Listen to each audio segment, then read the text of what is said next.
নমস্কার বন্ধুরা, আমার রান্নার ভিডিও দেখার জন্য আপনাদেরকে অসংখ্য ধন্যবাদ। আমি আবার একটা নতুন রান্নার ভিডিও নিয়ে চলে এসেছি। আপনাদের আজকে করে দেখাবো এঁচোড়ের কোপ্তা কারি। তো এটা কিন্তু নিরামিষই, পেঁয়াজ রসুন লাগবে না। তো এই আপনারা কিন্তু শনি মঙ্গলবার অনেকে বার করেন, তো ভাবেন যে নিরামিষই কি দিয়ে খাবো। তো এই এঁচোড়ের কোপ্তা কারিটা দেখাবো খুব সহজ পদ্ধতিতে, আর যা ঘরের মশলা থাকে সেই মশলা দিয়েই আপনাদের বানিয়ে দেখাবো। তো এটা আপনারা পোলাও, রাইস বা পরোটা, কচুরি নানা রকম দিয়ে আপনারা খেতে পারেন। খেতেও কিন্তু খুব সুস্বাদু হবে। তো চলুন দেখাই আমি এঁচোড়ের কোপ্তা কারিটা কী করে করছি, আর এই কোপ্তা কারির জন্য কী কী মশলা লাগছে সেটা আপনাদের একবার দেখিয়ে নিই। প্রথমে আমি 6 পিস সেদ্ধ করে রাখা এঁচোড় নিয়ে নিলাম।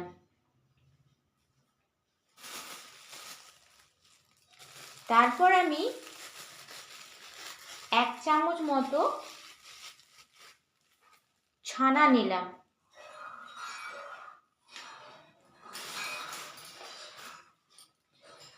এক চামচ মতো নুন দেব। 1 চামচ ধনে গুঁড়ো, 1 চামচ জিরে গুঁড়ো, স্বাদ মতো চিনি,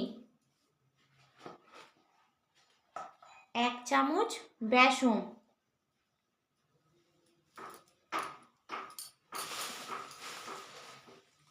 1 চামচ মতো চালের গুঁড়ো,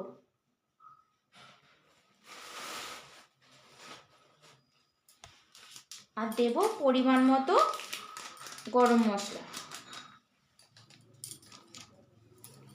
আমি এইগুলো দিয়ে মেখে নেব।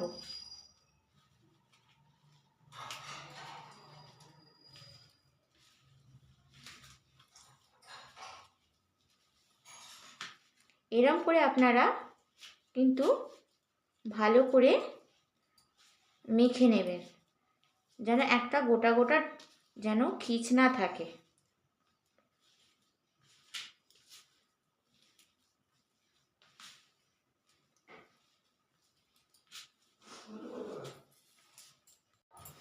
দেখুন আমি কিন্তু এরম করে ছানাটা দিয়ে এবং এঁচোড় দিয়ে ঠিক এরম করে মেখেছি। তো দেখুন আমার হাতে কিন্তু একদম লাগছে না। এবার আমার এই মাখাটা কিন্তু রেডি হয়ে গেছে। তো আমি এইগুলো দিয়ে এরকম রসগোল্লার মতো গোল গোল আকার করে নেব। তো আপনারা যেরকম পারবেন আপনাদের মতো সেই আকারে করতে পারেন। গোল যে করতে হবে তার কোনো মানে নেই। তো আমি যেরকম পারছি সেই রকমভাবে আমি এটা বানিয়ে নিচ্ছি।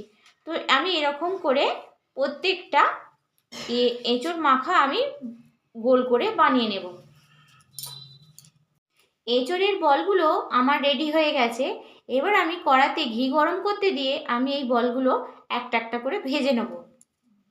তো আমি গ্যাস অন করে কড়াই বসিয়ে দিয়েছি। কড়াইটা আমার গরম হয়ে গেছে। আমি এই কড়াইয়ের মধ্যে 2 চামচ পরিমাণে ঘি দিয়ে দেবো ভাজার জন্য।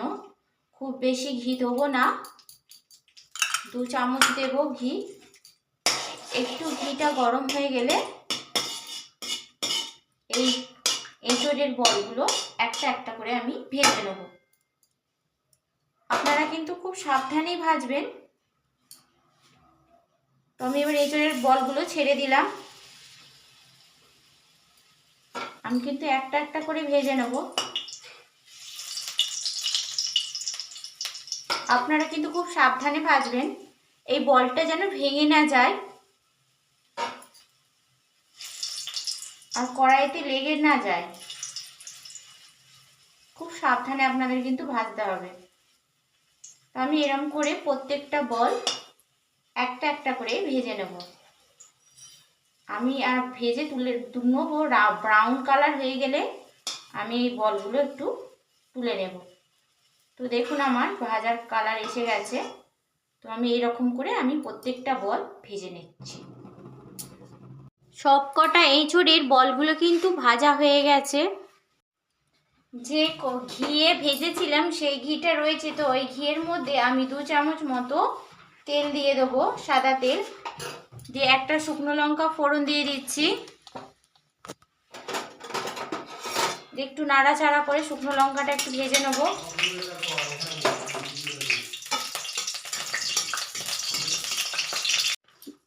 একটা কাঁচা লঙ্কা দিয়ে দিলাম। তো আমি এটা এবার বেটে নেব। আমি একটু বাটা মশলা দেব। এই মশলার মধ্যে আমি একটু আমন্ড বাদাম 4 পিস বেটে নেব আর 10 পিস কাজু বাদাম দিয়ে দিলাম বাটার জন্য, আর 6-7টা মতো মগজদানা, আর তার সাথে দেব কাঁচা লঙ্কা। শুকনো লঙ্কাটা ভাজা হয়ে গেছে, যে আমি মশলাটা বেটে রেখেছিলাম সেই মশলাটা আমি এবার এর মধ্যে দিয়ে দেবো।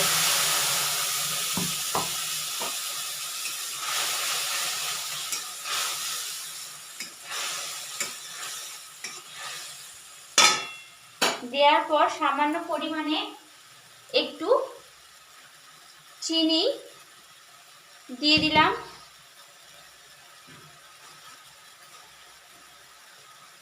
আর অল্প পরিমাণে একটু নুন, স্বাদের মতো একটু নুন দিয়ে দিলাম।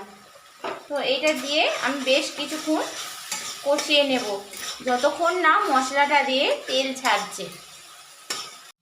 তো দেখুন এবার এই মশলাটা দিয়ে কিন্তু হালকা তেল বেরিয়ে গেছে। এরপর আমি অল্প পরিমাণে জল ঢেলে দেবো।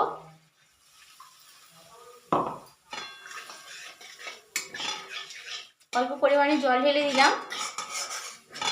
এই ঝোলটা ফুটে আসবে যখন, তখন আমি এঁচোড়ের বলগুলো এর মধ্যে দিয়ে দেবো। হালকা কিন্তু গরম হয়ে গেছে, এবার ফুট ধরেছে ঝোলটার।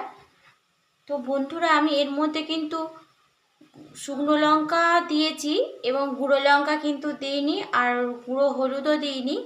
এটা কিন্তু সাদা সাদা মতো হবে দেখতে। আপনারা যদি কালার করতে চান তাহলে গুঁড়ো লঙ্কা বা হলুদ আপনারা দুটোই দিতে পারেন। তো এবার আমার ঝোলটা ফুটে গেছে। এবার আমি এঁচোড়ের বড়াগুলো আমি এর মধ্যে দিয়ে দিলাম।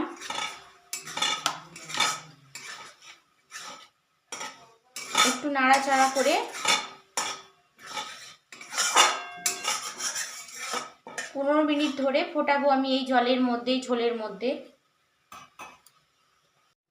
দেখুন আমার ঝোলটা কিন্তু শুকনো হয়ে গেছে, আর যাতে হালকা যে তেল বেরোয় তার জন্য আমি হালকা স্টিমে রেখে দিয়েছি।